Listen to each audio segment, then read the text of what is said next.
صلی اللہ تعالی علی حبیبہ محمد وآلہ وسلم۔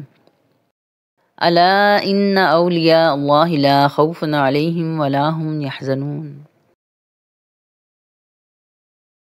فرمان الہی ہے، اور جو طرح طرح کے رنگوں کی چیزیں اس نے زمین پر پیدا کی، نصیحت پکڑنے والوں کے لیے اس میں نشانی ہے۔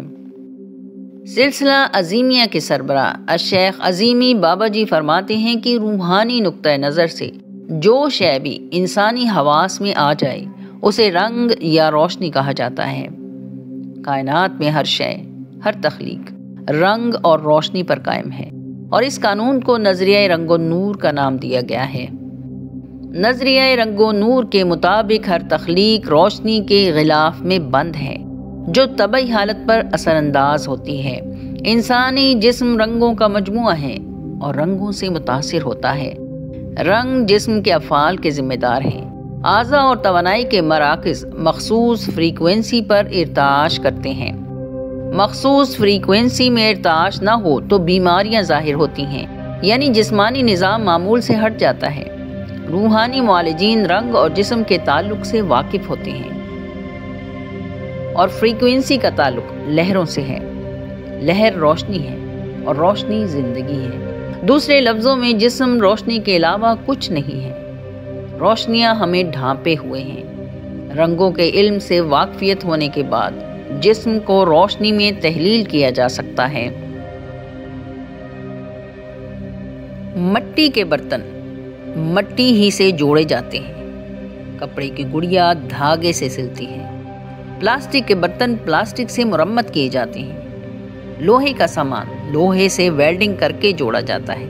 تو آدمی کا علاج رنگ اور روشنی سے کیوں نہیں ہو سکتا، جبکہ انسان کی تخلیق کی بنیاد ہی رنگ اور روشنی ہے۔ در حقیقت کائنات کی ہر شے رنگوں کا مجموعہ ہے۔ رنگ زمین پر زندگی کا حصہ ہے۔ زمین ایک ایسا پرنٹنگ پریس ہے جو 60 سے زیادہ رنگ چھاپ رہا ہے۔ زمین پر ہر شے رنگوں میں تقسیم ہے، اور رنگوں کی وجہ سے ایک دوسرے سے مختلف نظر آتی ہے۔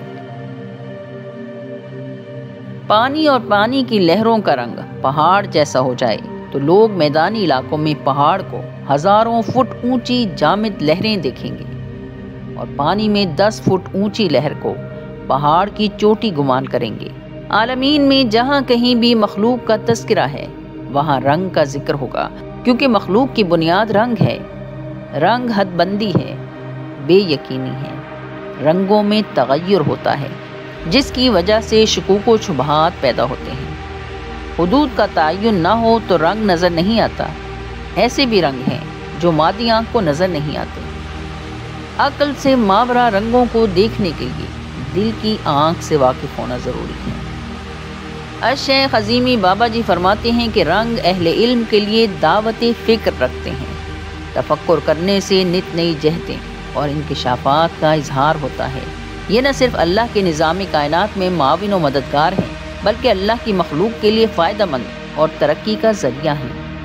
تصوف کے نقطۂ نظر سے رنگ دوری ہے، یا رنگ کا مفہوم دوری ہے۔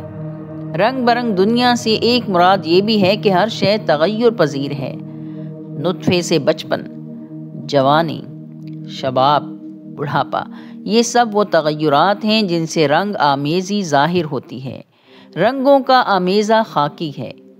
رنگ جب تک زمین کے اندر ہیں، مٹی کو دیکھ کر رنگوں کی طرف ذہن نہیں جاتا، اور رنگوں میں متوجہ ہونے سے مٹی کی حیثیت ثانوی ہو جاتی ہے، جبکہ ایسا نہیں ہے۔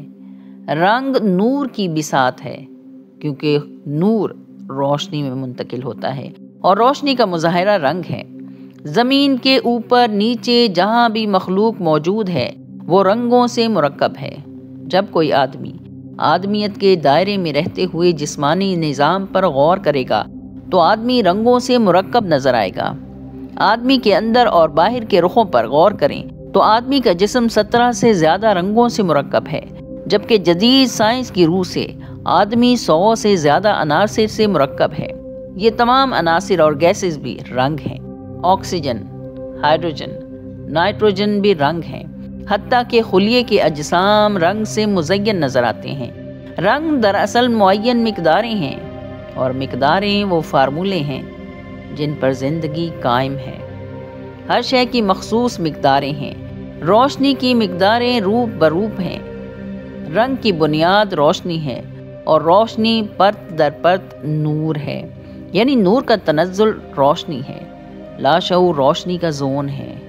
روشنی تنزل کرتی ہے تو رنگوں کی صورت نظر آتی ہے، یا روشنی رنگ کے روپ میں مادی خدوخال اختیار کرتی ہے تو لہروں کی صورت میں سفر کرتی ہے۔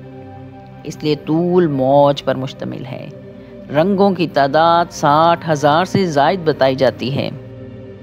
نظریہ رنگ و نور کا مطلب رنگ یعنی بے یقینی اور نور یعنی یقین ہے۔ اللہ تعالی ہم سب کو علم نافع عطا فرمائے۔ آمین یا رب العالمین، آمین۔